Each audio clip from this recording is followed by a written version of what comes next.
Parliament సాక్షిగా doctor BR Ambedkar పై అమిత్ షా చేసిన వ్యాఖ్యలకు నిరసనగా కాంగ్రెస్ పార్టీ రాష్ట్ర అధికార ప్రతినిధి కిరణ్ కుమార్ రెడ్డి ఆధ్వర్యంలో నెల్లూరు జిల్లా మనుబోలు మండల కేంద్రంలో భారీ నిరసన ర్యాలీ నిర్వహించారు. అమిత్ షాను మంత్రివర్గం నుండి బర్తరఫ్ చేయాలని, క్షమాపణలు చెప్పి రాజీనామా చేయాలని ప్లకార్డులు చేతపట్టుకుని డిమాండ్ చేశారు. అంబేద్కర్ విగ్రహం వద్దకు చేరుకుని పూలమాలలు వేసి నివాళులర్పించారు. జై బాపు, జై భీం, జై సంవిధాన్ అంటూ నినాదాలు చేశారు. కార్యక్రమంలో ముఖ్య అతిథిగా పాల్గొన్న ఏఐసీసీ సెక్రటరీ గణేష్ యాదవ్ మాట్లాడుతూ అంబేద్కర్ పై అమిత్ షా చేసిన వ్యాఖ్యలను తీవ్రంగా పరిగణిస్తున్నామని, వెంటనే అమిత్ షా క్షమాపణలు చెప్పాలని డిమాండ్ చేశారు. బీజేపీ ప్రభుత్వానికి రాజ్యాంగంపై గౌరవం లేదని మండిపడ్డారు.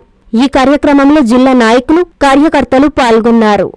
శ్రీమతి షర్మిలారెడ్డి గారు ఆంధ్రప్రదేశ్ కాంగ్రెస్ పార్టీ అధ్యక్షురాలు పిలుపు మేరకు ఈరోజు సోదరుడు సర్వేపల్లి నియోజకవర్గ ఇన్ఛార్జి హరి ఆధ్వర్యంలో ఈరోజు ఈ యొక్క నిరసన కార్యక్రమానికి ముఖ్య అతిథిగా విచ్చేసినటువంటి all India Congress party general secretary పూజ్యులు పెద్దలు గణేష్ యాదవ్ గారికి, అదేవిధంగా ఇక్కడికి విచ్చేసినటువంటి డీసీసీ ప్రెసిడెంట్ బాలగౌరవం బాబు గారికి, కాంగ్రెస్ పార్టీ శ్రేణులకు, కాంగ్రెస్ పార్టీ అభిమానులకు, రాజశేఖర రెడ్డి గారి అభిమానులకు, అంబేద్కర్ గారి అభిమానులకు ముఖ్యంగా స్వాగతం పలుకుతున్నాం.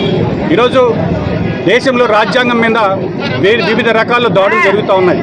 రాజ్యాంగాన్ని పరిరక్షించుకోవాల్సినటువంటి బాధ్యత ప్రతి పౌరుడి మీద ఉంది. కాబట్టి ఈరోజు ఒక్క పిలుపు ఇచ్చిన వెంటనే వేలాది మందిగా తరలి వచ్చి కార్యక్రమం మీద జయప్రదం జరిగిందంటేనే అంబేద్కర్ గారి మీద ఉండేటటువంటి గౌరవం బీజేపీ పార్టీ అర్థం చేసుకోవాల్సినటువంటి పరిస్థితి. ఈరోజు దేశంలో మోడీ గారిని ఎదిరించేటటువంటి వ్యక్తి ఎవరైనా ఒకరు ఉన్నారంటే అది కాంగ్రెస్ పార్టీ అధ్యక్షుడు ఖర్గే గారు, అదేవిధంగా ప్రధానమంత్రి అభ్యర్థిగా ఉండేటటువంటి రాహుల్ గారు. కాబట్టి రాజ్యాంగాన్ని మనకి పరిరక్షించుకోకపోతే, మనకి హక్కులు మనం కాలరాసుకుంటే భవిష్యత్తులో మళ్ళీ తిరిగి బానిస సంఖ్యలు మనం వేసుకోవాల్సినటువంటి పరిస్థితి ఏర్పడుతుంది. కాబట్టి ఈ కార్యక్రమానికి సంబంధించినట్టు షర్మిలారెడ్డి గారి పిలుపు మేరకు గణేష్ యాదవ్ గారు ఇక్కడికి రావడం, ఈ విధంగా మాట్లాడడం కూడా మాకందరికీ కూడా శుభపరిణామంగా భావిస్తున్నాం. ఈ రాష్ట్రంలో బీజేపీ అంటేనే బాబు, పవన్, జగన్ వీళ్ళు ముగ్గురు కూడా కలిసే బీజేపీకి తొత్తులుగా వ్యవహరిస్తున్నారు. కనీసం అంబేద్కర్ గారిని మోదీ గారు పార్లమెంట్ సాక్షిగా తోలనాడితే అది ఖండించేటటువంటి ధైర్యం ఈరోజు ఈ రాష్ట్రంలో ఉండేటటువంటి ఏ ఒక్క రాజకీయ పార్టీకి లేదంటేనే ఈరోజు ఈ రాష్ట్ర ప్రజలు అర్థం చేసుకోవాలి. కాబట్టి ఖచ్చితంగా రాబోయే ఎలక్షన్లో రాహుల్ గాంధీని ప్రధానమంత్రిగా చూస్తాం.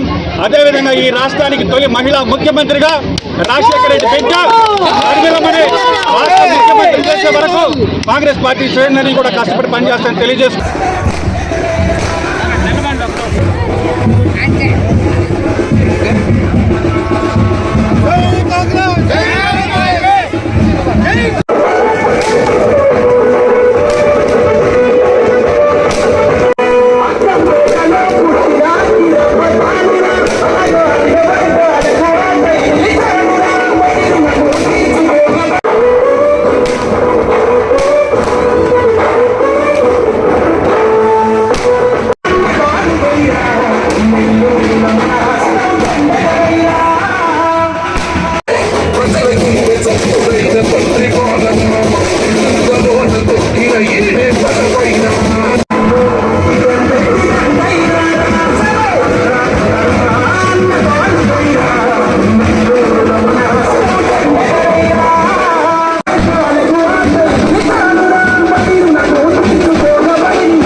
సంవిధానం అంటే రాజ్యాంగం.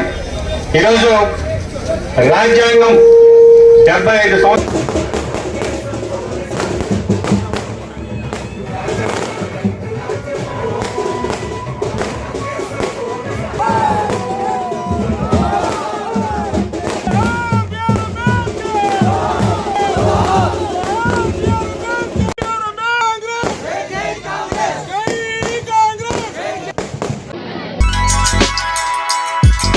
Hi Nilor, please subscribe to N3 TV. Christmas, new year, Sankranti, festival lucky bonanza Kanchi కామాక్షిలో డిసెంబర్ 2 నుండి అన్ని రకాల వస్త్రాలపై up to 50% off. 1+1, 1+2 offers, combo offers. 500 రూపాయల వస్త్రాల కొనుగోలుపై ఒక గిఫ్ట్ కూపన్ పొందండి. డైలీ డ్రాలో 5 gifts, weekly draw TVS Scooty, new year draw 1 couple Malaysia trip, bumper draw Tata Tiago XE, linen batik print 1350 రూపాయలు 50% ఆఫ్. కళ్యాణ పట్టు 19,998 రూపాయలు 50% ఆఫ్. ఆకృతి పట్టు 3000 50% ఆఫ్. కనకధార పట్టు 6,686 రూపాయలది 4,450 రూపాయలకే. కుర్తి 399 రూపాయలకే 2 పీసెస్. పటియాల సెట్ 899 రూపాయలకే 2 పీసెస్. డ్రెస్ మెటీరియల్స్ 999 రూపాయలకే 2 పీసెస్. లేడీస్ లాంగ్ ఫ్రాక్స్ 3,299 రూపాయలకే 2 పీసెస్. ఇంకా కాంబో ఆఫర్లు. కంచి కామాక్షి మహిళలకు ప్రత్యేక వస్త్రాలయం, మాగుంట లేఅవుట్, నెల్లూరు.